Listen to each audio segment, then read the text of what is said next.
Speedo. The Minecraft Origins mod is probably my favorite mod of all time, allowing you to play with special powers and drawbacks in a way that transforms your gameplay experience, and it is no question as to why it has appealed to so many people as it now sits over 2 million downloads. And today I will be taking a look at one of the most creative and unique origins ever released. It's been a long time coming.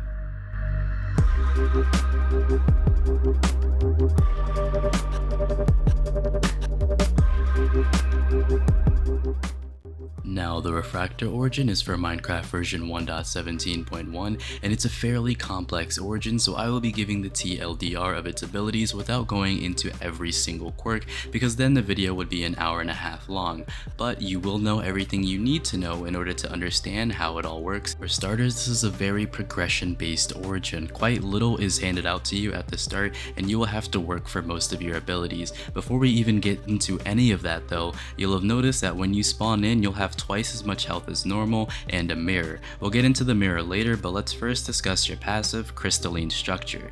You have 40 max HP, but you take 50% more damage from explosions, so creepers, TNT, fireworks, etc., and kinetic damage such as fall damage, falling anvils, and elytra crashes. Additionally, players using vanilla pickaxes deal triple damage to you. Yeah, pickaxes will be your worst nightmare on servers. Secondly though, you have a passive effect that makes enemies who attack you with projectiles get affected by true blindness for 2 seconds, and this resets the effectiveness of the Veil of Illusions on mobs that are not the Wither. Don't worry too much about the Veil of Illusions, I'll be going over that soon. In order to use all of your abilities, you will have to be exposed to direct skylight during the day, otherwise you will need to use trapped light, and the way you collect it is quite simple. You'll gain it passively while exposed to the sky, and you'll gain it much faster during the day compared to the nighttime when only the moon and the stars are out. In order to unlock the ability to store trapped light so that you can use your abilities, you will need to get the advancement We Need to Go Deeper, and keep in mind that even if you change your origin, your progress will not be reset and you'll still have the same amount of trapped light you had before, as well as the fact that if it's raining, you will not be able to gain any trapped light whatsoever. Now we can move on to some of the abilities that the origin has to offer, the first of those being FTL, disappear as you move forward a short distance and become invisible for a brief moment. This has a light and unlock requirement. Tap the skill again and you will briefly overcome the speed of light, which may allow you to pass through walls of up to 4 blocks thick. And can we just take the time to appreciate the work that Jasel has put into this origin? I'm not sure if I've already mentioned it, but he is the creator of this origin, and the details and just little touches that he puts on it is really just amazing. Oh, and remember that magic mirror? Yeah, you're gonna need to be holding that if you want to perform Blink, which is the second press of FTL. Also, in order to unlock Blink, you will need to get the progression advancement, I should say, advancement diamonds, which is just obtain a diamond. Like I said, progression-based origin. And continuing with that magic mirror, you can shift and press primary, and when you do this, you will memorize your current location as you saw there, and if you go to a different location or a different distance, you will be able to do that again, and on second press, you will travel to that location after a few seconds of waiting. This does empty your mirror and erase that last known location, and this is fully multiplayer compatible and it even works through multiple dimensions, so you should be all covered there. In order to use this ability, you will either need to be in direct sunlight as I mentioned before, or have 5 units of trapped light. You will also need to be holding your magic mirror and it must not be broken. If it is broken, you can still memorize locations, you just can't warp to them. And the way you break your mirror is by dying, and when you respawn, your mirror will be broken and your use of your skills shall be limited. To repair your mirror, you will need amethyst blocks. In order to unlock this ability, you will simply need the advancement Sweet Dreams, which can be obtained very easily. And here is where we start to get into some of the more advanced and fun abilities. To save time, as I said, I will be giving a TLDR of what they do and how they function. So let's get into it. You have an ability that allows you to set up gates, and this can be used for long distance travel. These will stay as long as you want them to, and you can choose when you want to erase them. You can even use them to warp entities and items, giving a huge potential for some trolling.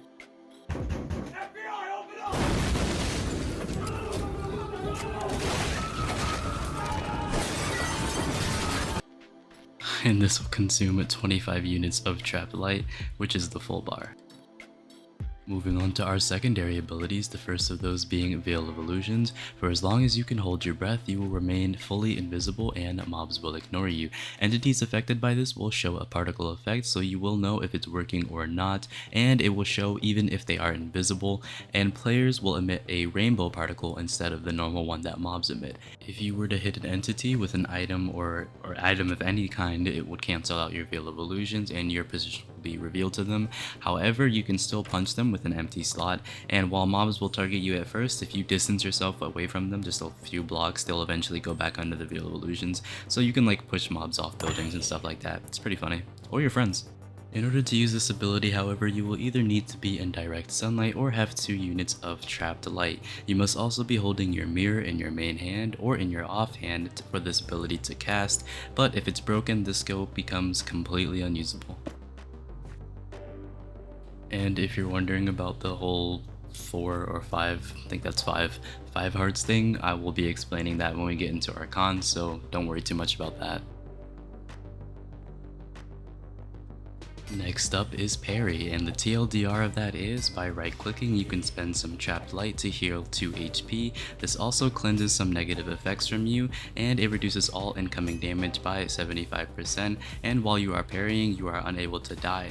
And if you time it right, you can parry a second time without any additional cost, making this much more rewarding for higher skilled users. If the player normally would have died from a parry attack and they have half of their light bar, that half of their light bar will be consumed and they will heal to half health, as well as applying true blindness to every creature around them. And yes, that is a lengthy explanation, but that is literally the TLDR of this ability. There's still so much more to it that I haven't even gone into for the sake of the video's length and for comprehensibility, I guess, and you can discover more of that yourself if you want to, or by going to the Curse Forwards page, which is where you will need to go if you want to download this for yourself. For your last secondary, you have Reflect item, and to use it you will need to switch secondaries by using Shift plus secondary, and this allows you to copy a tool or a weapon from another player or mob for a limited amount of time. Now this will replace your mirror, and you must keep this item replicated on you at all times if you want to cast the skill again, because this will revert to your mirror afterwards, so please be sure to hold on to this, otherwise you'll just lose your mirror and that will be a pain. You keeping up with this so far? Remember, this is a TLDR, so if this seems like a lot, this doesn't even come close to everything this origin really has to offer. But now we're going to be finally going into the drawbacks of the origin. The first of those being the fact that you cannot heal normally. No natural regen. No potions at all whatsoever. Oh, but wait, there's also golden apples though, right? Oh yeah, I suppose. Yeah, no, you'll only get absorption, not regeneration, so you can either heal yourself using parry or by using fire. If you light yourself on fire, you will heal and it will damage you at the same time, but the healing should outdo the damage that you get, allowing for a very slow way for you to heal yourself up. Additionally, you have no need to eat and you're immune to both poison and hunger. Your next drawback is purity of ideals, and basically you cannot wear any armor outside of helmets up to iron, but you take 50% less damage from natural damage sources such as fire, lightning, magic, and the void. Oh, and of course you cannot use shields. Now, I may be courting death by giving my small brain criticism, however I think the drawbacks are a bit boring. The abilities are innovative and there's a long list of usability scenarios, however the drawbacks don't really reflect that same vibe that I get with the abilities, which I understand is kind of hard to implement. It's really hard to do creative drawbacks, and some of the abilities do have downsides in and of themselves that make them drawbacks, but I think instead of just like no armor, no shields, there could be something else there. I think there's an area for exploration here, and if anyone can do it, it definitely can be Jasel. So Jasel, that's your challenge, be more creative. However, one drawback that I really do enjoy is Brittle, and if you die, you will break your magic mirror, and then you will respawn with only 10 hearts. Until you fix your broken mirror with 9 blocks of amethyst while holding your mirror in your main hand, you will stay at those 10 hearts and you won't be able to use most of your abilities. I think that's a really good drawback for this origin, and I mean like things like this, I want to see more of this instead of just the standard no armor, no shields. Those things can stay, but I think there can be something else here because I think once you reach endgame with this origin, it gets extremely powerful. So I think there's a little bit more explanation. I mean, a little bit more drawbacks that can be added, in my opinion. Because you gotta think, you have parry, you also have Veil of Illusions, you have Gate, you have built-in warp points, and True Blindness, not to mention your FTL ability, which can enable you to blink and do all that other crazy things. So you have all these abilities, and yeah, you have to earn all of them, but once you go through the hoops and you earn all these abilities,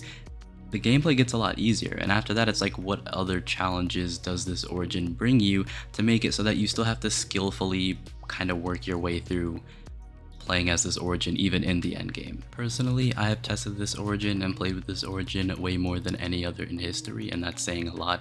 And let me just tell you, the end game is a cakewalk. So please don't take this the wrong way as me saying, like, me bashing the origin. This is the best origin that has ever been created, in my opinion. Like, I think most people would agree, even most people in the Origins Discord who are like origin connoisseurs, and they're like super, I guess, they have a very high standard for origins nowadays. Even those guys agree that this is probably like the best and well-made origin. However, I'm just saying I think it could be improved a bit by more creative and additional downsides toward that end game, so that you constantly have that challenge. And that mostly wraps it up for this origin. Again, I cannot stress enough that this is a TLDR review. There is so much more that I haven't even covered yet. I just went over the abilities and the features, as well as some important special behaviors, but there's a lot more that can be found in the Cursed Forge page, which is linked below.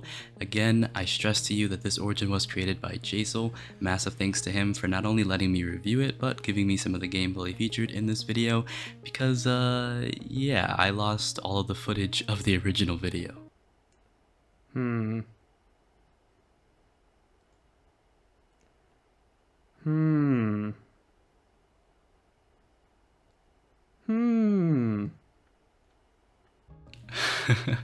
But if that wasn't enough, I recorded this entire video completely with all the stuff, and I scrapped it because in that version I did like a full detailed in-depth review of like every ability, but all of them are so complex that it made the video kind of boring and not very comprehensible. So I decided to do this TLDR version. So this is the third attempt, the third recording, and I'm happy with this one so far. I've never worked harder on a video in my entire life. Even more than the Saturn origin, this video just blows that out of the water. So I really do hope you enjoyed it, and I really do hope you noticed my new editing techniques and things that I'm doing differently now. And yeah, I would just like to take the time to honor my channel members: VHips, Sad, Salmon, Hollow, Rain, Ked, GamerGod, and Void Uncreative. You guys are amazing and absolutely incredible, and I would also like to give a very big thank you to you, my dear viewer, for watching this far. Let me know what you all think about this origin and this video in the comments below. I would love to hear from you all. That's all my steam for today though. This has been Saturn, and I hope to meet you again in the next video. See ya.